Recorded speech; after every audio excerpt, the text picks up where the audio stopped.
자, 이런 가운데 주말에 또 이재명 대통령이 차관급 인사를 했는데 김의겸 전 의원과 최동석 인사조직연구소장을 각각 새만금 개발청장과 인사혁신처장으로 임명을 했습니다.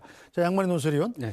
자, 김의겸 전 의원 잘 아시다시피 청담동 술자리 가짜뉴스 논란의 당사자로 현재까지 재판을 받고 있죠. 그렇습니다. 일단 그리고 최동석 인사조직연구소장은 뭐 잘 모르실 수도 있습니다만 역시 이 사건을 같이 유포했다. 뭐 이런 혐의를 받고 있지 않습니까? 그 한동훈 전 대표가 어제 그 반발을 하면서 소셜 미디어에 이제 그런 내용을 담아서 글을 올렸는데요. 김의겸 이제 청장이 된 거죠. 새만금 개발청장의 경우에는 출신이 이제 군산이 지역이기 때문에 아마 그 연관성을 따져서 새만금 청장에 임명한 것 같고요. 잘 아시는 것처럼 그 부동산 투기 의혹 때문에 청와대 대변인하다 물러선 적도 있고 그 위에 이제 비례대표 의원을 승계해서 국회의원직을 수행하는 과정에서 여러 이제 의혹을 상당히 공세적으로 제기를 했는데 그러다 보니까 면책특권 뒤에 숨어서 아니면 말고식의 의혹 제기를 남발한다라는 비판을 많이 받았고 그 중에 이제 청담동 술자리 의혹은 이제 한동훈 전 대표 등이 뭐 주요 로펌의 변호사들 30여 명과 술자리를 했다라고 하는 의혹을 제기를 했었는데 이제 사실이 아닌 것으로 드러났죠. 그래서 김의겸 청장은 현재 그 명예훼손 혐의로 불구속 기소돼서 재판을 받고 있고 한동훈 전 대표가 10억 원 규모의 손해배상 청구 소송을 제기해서 현재 그 민사소송도 진행 중입니다. 그런데 최동석 인사혁신처장 같은 경우도 당시에 청담동 술자리 의혹이 제기됐을 때 같이 의혹을 제기하면서 한동훈 전 대표가 어제 소셜미디어에 올린 글을 보면 최동석 처장이 당시에 쓴 글의 내용이 청담동 술자리 의혹이 사실이라는 것을 자신은 듣고 확신했고 그래서 유튜브에서 여러 차례 언급했다라는 겁니다. 그래서 한 전 대표 얘기는 최동석 처장의 말대로 인간의 과거 행적을 조사하고 분석해 보는 것이 중요한데 이런 황당한 행적과 생각을 가진 분이 정부의 인사를 책임지면 인사가 제대로 될 리가 있겠느냐. 정부의 성공을 위해서라도 재고를 촉구한다. 이런 입장을 밝혔습니다. 네, 저 소영주 부대변인 일단 새만금 개발청장이라는 자리가 어떤 자리길래 김의겸 전 의원을 갖다 임명을 한 거죠? 일단은 그 전북 군산 일대로 해서 그 매립을 한 다음에 그 새만금 쪽에는 갖가지 이제 에너지 정책뿐만 아니라 거기에 이제 국가 산업단지까지 유치하려고 하는 뭐 대단히 개발 복합 부지라고 할 수 있겠죠. 우리에게 대한민국에는 어떤 개발의 보고라고 할 수 있는데요. 저게 이제 아무래도 전북 쪽에서는 또 전북에 상징적인 의미가 있고 군산에 직접적으로 옆에 이제 맞닿아 있기 때문에 김의겸 전 의원이 군산 쪽에 출마도 했었고요. 사실상 향후에도 군산 전북 쪽에서 정치를 이어가려고 하기 때문에 이 새만금에 관련해서는 학습은 많이 되어 있습니다. 물론 한동훈 전 대표 입장에서는 본인과 구원이 있어서 김의겸 전 의원의 임명이 맞득지 않을 수 있죠. 최동석 인사처장도 본인 입장에서는 나를 괴롭혔던 사람들인데 인사에 임명이 됐네 라고 할 수 있으나 그거는 한동훈 전 대표의 개인적인 판단일 뿐이고요. 사실상 당시 그 김의겸 전 의원은 국회의원 신분으로서 제보를 받고 그 제보에 대한 의혹을 제기한 것이고 다만 좀 부족했다면 그 제보에 크로스체크를 통해서 신빙성을 확인한 다음에 어떤 그 의혹을 제기했으면 더 좋았을 텐데 그런 부분이 부족해서 법적 소송에 가 있는 것이지 김의겸 전 의원이나 최동석 지금 인사혁신처장 내정자 자체가 가짜뉴스라든지 이런 거를 상습적으로 하시는 분들은 아니기 때문에 저는 이 인사에 대해서는 크게 문제가 없을 것이라고 생각합니다. 자, 김 실장님, 김의겸 전 의원 입장에서는 새만금 개발청장으로 몇 년 근무하고 군산에서 다시 국회의원 나오면 뭐 당선될 확률이 굉장히 높겠네요. 그러니까 아마 김의겸 전 의원을 배려한 그런 그 보훈 인사라고 생각합니다. 김의겸 전 의원이 사실은 청담동 술자리 가짜뉴스 그다음에 기타 그 당시에 그때 이유 대사로 제가 기억하는데요. 이유 대사와의 접견도 사실은 나중에 가짜 뉴스로 확인됐습니다만 아주 그냥 뻔뻔하게 또 가짜 뉴스를 했던 사람입니다. 그리고 아시다시피 신문 기자 출신입니다. 그러니까 기자 출신에도 불구하고 가짜뉴스에 대한 도덕적인 이 해이에 빠져가지고 정말 아니면 말고식의 가짜뉴스를 많이 양산했던 분 중에 하나고 그 대표적인 게 국민들이 제일 많이 기억하는 게 바로 청담동 술자리 가짜 사건 아닙니까? 가짜뉴스 아닙니까? 지금 그것 때문에 재판을 받고 있는데 어떻게 보면 지금 기소가 돼서 재판을 받고 있는 형사 피고인입니다. 그런 분을 새만금 개발청장이라고 하는 이게 중앙정부 부처에 비해서는 좀 작아 보입니다만 전북 지역에 있는 분들은 굉장히 관심을 가지고 보는 자리예요. 그렇죠. 왜냐하면 새만금이 어떻게 개발되냐에 따라서 호남 지역이 제대로 다시 새로운 도약을 맞이할 수 있을지에 대한 관심이 높은 데인데 거기를 지금 보훈 인사하듯이 떼어주고 말씀하신 것처럼 지난번에 군산에 경선에 나와서 떨어졌기 때문에 그 새만금 개발청장의 커리어를 배경으로 해서 또 군산 바로 옆에 있거든요. 네. 그래서 군산에서 다시 또 정치적 재기를 도모할 수 있도록 고려한 것으로 다 보이는데 저는 이게 국민들이 과연 납득할 만한 인사인지. 그러니까 지금 이재명 대통령이 계엄과 탄핵 이후에 어쨌든 당선이 돼서 초반에는 저는 상당히 중용과 통합 이런 쪽으로 좀 방향 컨셉을 잘 잡았다고 생각을 했는데 최근에 강선 후보자에 대한 고집을 부린다든지 저 김의겸 전 의원을 저렇게 새만금 청장이라고 하는 막중한 자리에 보훈 성격으로 인사를 한다든지 최동석 저는 그분이 어떤 분인지도 모르겠습니다만 어쨌든 청담동 가짜뉴스에 공범 비슷하게 돼 있는 분으로 돼 있어요. 그러니까 이런 분을 인사처장을 시킨다든지 뭐 또 이야기 나오겠습니다만 지금 용산 대통령실 안에도 논란이 되는 인사들을 많이 하고 있는 걸 보면 지금 이재명 대통령이 정말 몇몇 폼을 잡아가면서 그럴듯하게 이미지를 구축해 나가는데 그중에 몇몇을 끼워 팔면서 자기가 챙겨야 될 사람들은 무리하게 챙기는 인사를 하고 있는 게 아닌가. 저는 그런 생각이 들어서 국민들이 이제는 조금씩 이재명 대통령의 인선에 그 숨어있는 실체, 숨어있는 수수께끼들을 좀 많이 이제는 인식하게 됐다고 생각합니다. 알겠습니다. 자, 이런 가운데 이재명 정부의 대통령실 국민통합비서관이 된 이 강준욱 비서관의 또 과거 발언이 논란이 되고 있는데요. 어떤 발언이 논란이 되고 있는지 잠깐 들어보겠습니다. 저쪽에는 더불어민주당이 있고 정의당이라는 게 있잖아요. 그냥 느낌상으로 보면 조금 지독한 빨갱이에 그냥 빨갱이 뭐 이런 느낌이 드는데 그죠. 저는 미래통합당은 그냥 중도 좌파 정당이라고 이 정치 지형에 있어서는 진짜로 자유주의 정당이 있어야 됩니다. 네, 자 더불어민주당 그리고 정의당 그냥 빨갱이다 뭐 이런 발언을 한 분을 이 대통령실 이 윤석열 정부의 대통령실이 아니라 지금 이재명 정부의 대통령실 국민통합비서관으로 시킨 거잖아요. 네네. 이분이 이런 말만 한 게 아니라 바로 올해 3월에 출판된 책을 통해서도 상당히 좀 문제가 될 만한 발언들을 많이 했더군요.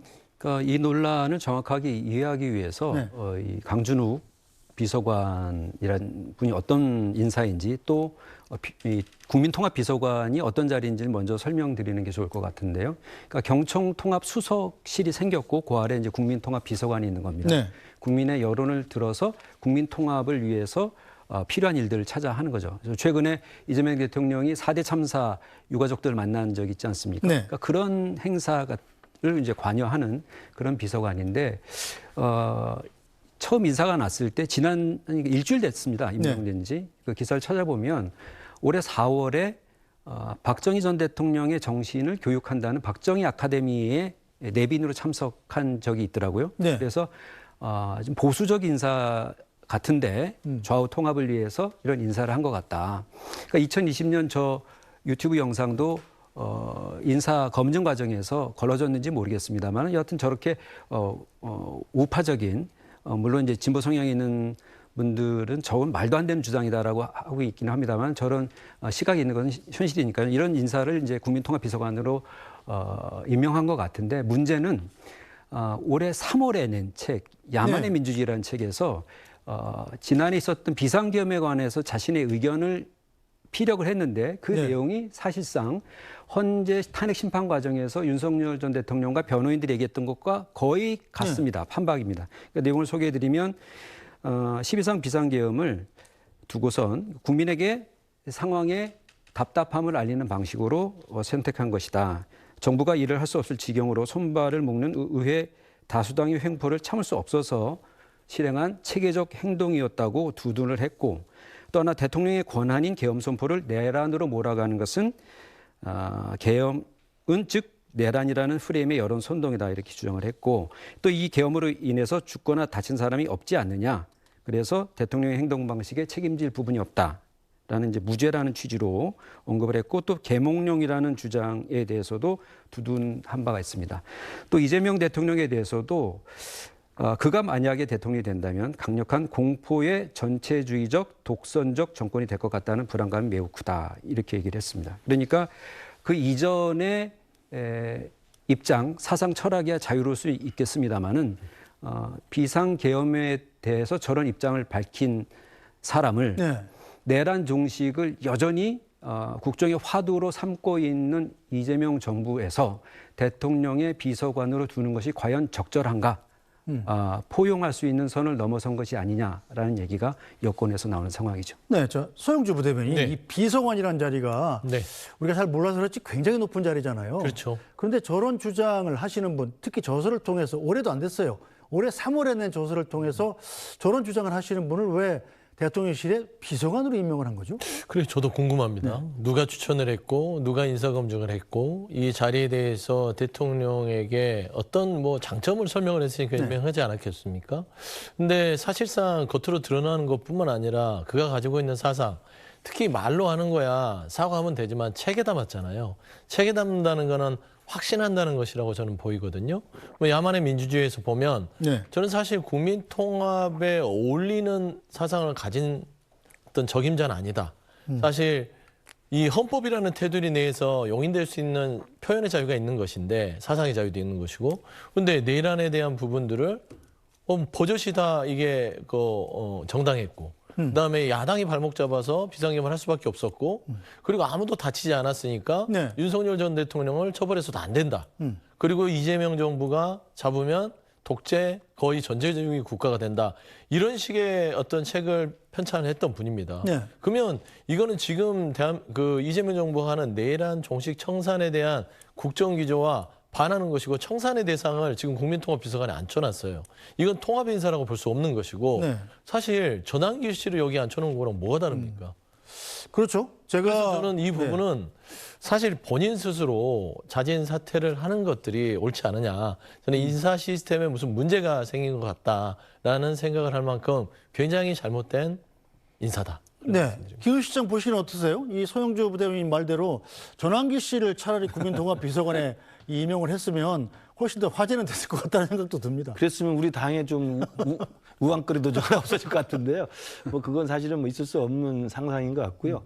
중요한 것은 지금 저렇게 무리한 인사를 왜 그러면 이재명 대통령이 했을까라는 네. 걸 좀 생각해 봤는데, 제 그냥 추측에 의하면 대통령 후보 시절에 이재명 당시 후보가 중도 보수 정당이라고 민주당을 자리매김했었습니다. 네. 그래서 우리 국민의힘이 갖고 있는 중도와 보수를 아우르는 보수 정당의 축까지 그냥 민주당에 다 통합하겠다는 식으로 사실 외연을 확대하려고 했었거든요. 네. 그렇기 때문에 아마 대통령 선거 기간, 그리고 대통령이 당선된 이후 국민의힘이 지금 굉장히 지리멸렬하고 있고, 우리 당이 굉장히 내분과 또 이 쇄신의 역동성이 없어져가지고 굉장히 힘들어하는 상황이니까 이참에 그냥 보수까지 자기가 다 끌어안겠다라는 욕심이 있었던 것 같은데, 그래서 아마 강준욱 저분을 뭐 누가 추천해서 어떤 절차에 통해서 국민통합비서관이 된지는 모르겠습니다. 아마 최종적으로 저런 생각과 저런 사고방식을 가진 사람을 국민통합비서관에 임명했던 것은 중도 보수까지 내가 영역을 확장해서 다 장악하겠다라는 그 지나친 욕심이 정말 잘못된 생각을 한 사람까지 너무 과도하게 저는 끌어들인 것 같고요. 저는 저렇게 하면, 만약에 그 욕심 때문에 저런 분을 국민통합비서관으로 했다고 한다면 중도 보수를 포용하는 게 아니라 중도 보수는 가운데 비워놓고 그냥 극우를 껴안는 저는 상황이 된다고 봅니다. 그렇기 때문에 저는 강준욱이라는 저분에 대한 인사 추천 절차, 그리고 검증 절차, 이 부분에 대해서 아마 대통령실 내부에 저는 자성과 좀 성찰이 필요하고, 저는 지금 민주당 내부에서도 현역 의원들이 자기 이름을 걸고 지금 상당히 많은 네. 반발을 하고 있거든요. 네. 저는 그래서 조만간에 정리가 되지 않을까 싶고, 저게 윤석열 정부 초기 때 똑같은 상황이 있었습니다. 당시에 김성애 다문화 비서관이라고요. 네. 그분도 나중에 알려지긴 이제 김건희 여사 픽으로 들어갔는데, 결국 그 평소 시절에 그 극단적인 극우적 발언 때문에 결국 자진 사퇴했거든요. 저는 뭐 그런 길을 가지 않을까 생각이 듭니다. 네. 자, 양만희 논설위원, 네. 강준욱 비서관 이런 논란이 일자 곧바로 입장문 내고 사과는 했죠. 네, 잘못했다라는. 근데 대통령실에서 이례적으로 상당히 신속하게 네. 입장을 발표해서 과거에 잘못한다고 인정을 하니 네. 그것을 받아들여서 그냥 같이 가겠다 이런 입장이거든요. 그래서 제가 보기에는 지금 민주당 안에서 반대 의견도 있고 심지어 파면해야 된다라고 주장하는 분들도 있는데 네. 진보 성향이 정권에서 공이 나오는 얘기는 뭐냐면 뭔가 인사검증 시스템에 문제가 있는 것 아니냐. 그러니까 이재명 정부는 인수위 없이 출범을 했고 그러다 여러 많은 자리를 채우는 과정에서 네. 이제 추천을 듣게 되는데 추천을 듣더라도 그 뭐 평판 조회라든지 혹은 객관적인 기록을 검토를 통해서 검증을 해야 되는데 그 부분이 좀 잘못된 것이 아닌가. 그래서 이진숙 후보자 같은 경우도 교육부 장관의 적임이라고 추천을 받아서 네. 그러니까 이건 이재명 대통령 본인이 추천한 인사가 아니다라고 누군가 추천을 했겠죠. 그래서 이진숙 후보자 같은 경우는 충청 출신의 여성이라고 하는 그러니까 좀 꼭 필요한 그 두 가지를 다 네.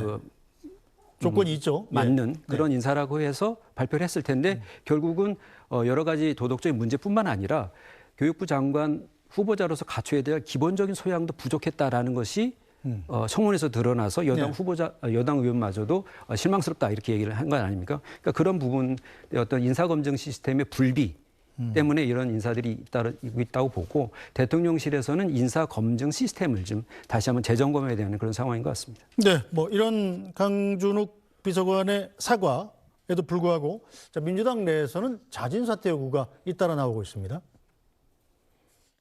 만약에 그런 분이 이제 공직에 있다라고 하면 이 정부에 뭔가를 중요한 의사결정을 한다라고 하면 그러면 우리가 지금 내란 특검이라든가 여러 가지 내란 종식을 위해서 애쓰고 있는 특히 이 정부가 지금 애쓰고 있는 일들이 과연 설득력을 가지겠는가. 인수위가 없는 그런 예. 정부였기 때문에 예. 만약에 실수였다면 다시 재고할 필요도 있다라고 생각하고요. 내란에 대한 인식 이걸 다르게 생각하는 것은 저는 좀 아니 넘는 그러니까요. 거라고 아니 뭐 봅니다. 사퇴를 하거나 경질을 해야 된다 혹시 이런 입장이실까요? 정리를 하면? 그러니까 본인이 좀 생각할 필요가 있다 이렇게 생각합니다. 네, 뭐 강준욱 비서관 사과를 하면서도 사퇴에는 선을 긋고 있고 대통령실도 본인이 사과했기 때문에 논란에도 불구하고 안고 가겠다는 분위기인데 결국 어떻게 정리가 될지 지켜보도록 하겠습니다.